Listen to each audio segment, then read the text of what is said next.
Look, before someone comments it, I'll admit it. My arms are tiny. It sucks wearing a baggy t-shirt where your arms are showing. It makes me look so skinny, like I'm anorexic or something. I've trained for 2 years and my arms, they basically look the same. My forearms, bro, it doesn't even look like I've trained them at all. Triceps, I barely gotten bigger. And my biceps, we don't talk about them. My arms have always been tiny, no matter if I was doing weights or calisthenics. No matter what I trained, they were still tiny. Looking back now, there are 4 mistakes that I made which were holding me back the most and which are probably holding you back as well. So if you've been training for 1 to 2 years and your arms are still not growing, then I highly advise you to listen closely, because what I'm about to teach you may save you from wasting as much time that I did. So before I get any further, there's some basic prerequisite knowledge that you should know. There's 2 types of exercises: compounds and isolation. Compound movements are movements which target more than one muscle group, so like your pull-ups and your dips. This is where most of us who train calisthenics are doing. We're mainly focusing on our compound movements. And there's also isolation movements, so movements which target only one muscle group, so like your bicep curls or your tricep extensions. Calisthenics bros tell you to only train your compound movements and forget about the isolations. Gym bros, they tell you to do 4 different exercises for your triceps, so to target all 3 heads growth. Both are wrong. If you only train compound movements, some muscles are bound to be fatigued more than the others. So if you're doing pull-ups, maybe your lats are more fatigued than your forearms. So after like 6 reps, you get tired, you can't do anymore. Your back will grow. Your forearms, they'll stay the same because they still had more strength in them. So there wasn't enough of a stimulus for your forearms to grow. So they'll look exactly the same, but your back will grow bigger. And this is what happened to me. I started taking my training seriously this year, and my back grew bigger, my chest grew bigger, a bit of my abs grew bigger, but my arms, they've only gotten bigger a tiny bit. And my legs, bro. Let's just say I wasn't training legs, so forget about legs, guys, don't worry.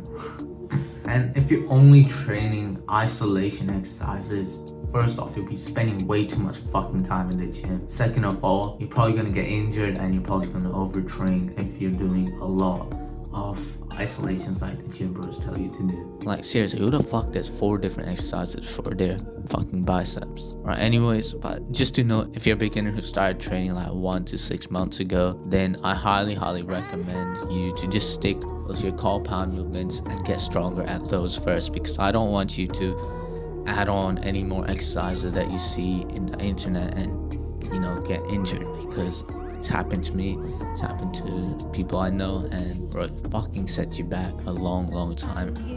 I really don't want anyone to experience that. Alright, so we've covered all of that. Let's get into the mistakes that you're making which are holding you back. Actually, these will just be a combination of the first 2. You don't have enough volume and your reps are too difficult.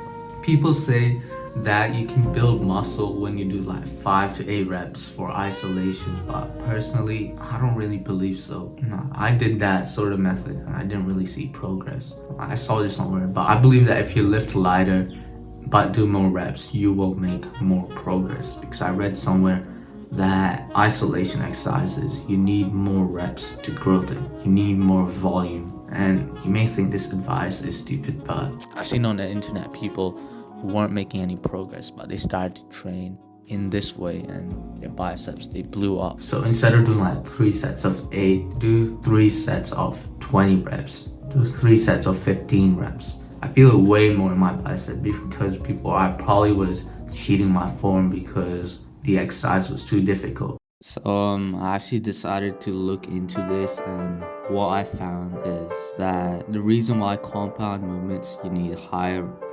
lower rep ranges, and for isolations you need higher rep ranges, simply because larger groups, they tend to respond better to load, while The smaller muscle groups like your biceps or lateral delts, they respond better to higher reps. And plus, they're more likely to be strained or injured with heavier loads, so you can damage your tendons and stuff. Anyways, that's what I found with a bit of searching. I forgot to mention this during the video, but as long as you're training to failure, as long as you're progressively overloading, and as long as you're making progress, your biceps should be growing. Like, you don't have to train in the 8 to 20 rep range if you're making progress. It's just a general rule of thumb. So yeah, that's it.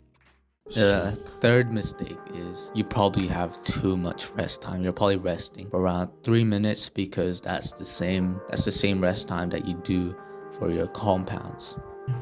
Like, this simply doesn't apply to isolation because you're only training one muscle group, so there's less CNS fatigue. You don't need to rest that long. So the ideal rest time for isolations is around 1 to 2 minutes.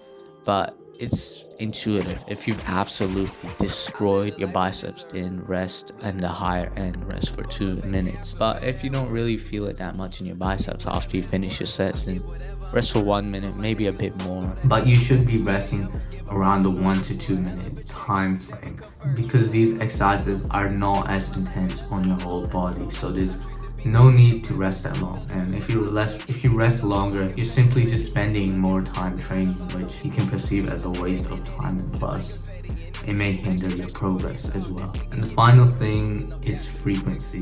It's better to train 2 times a week than 1 time a week. Maybe you're simply not training your biceps more frequently. Maybe you only randomly do them on a whim.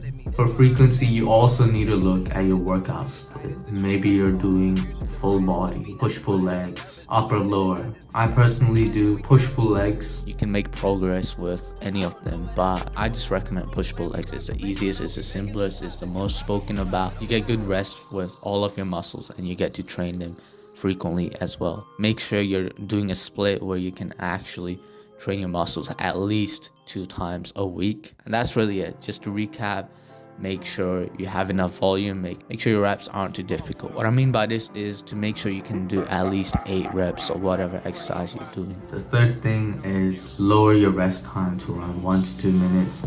And the fourth thing is to make sure you're training arms at least 2 times a week. That's really all I have to say. If this video helped you, then that's good. I hope your arms get bigger, and I wish you the best.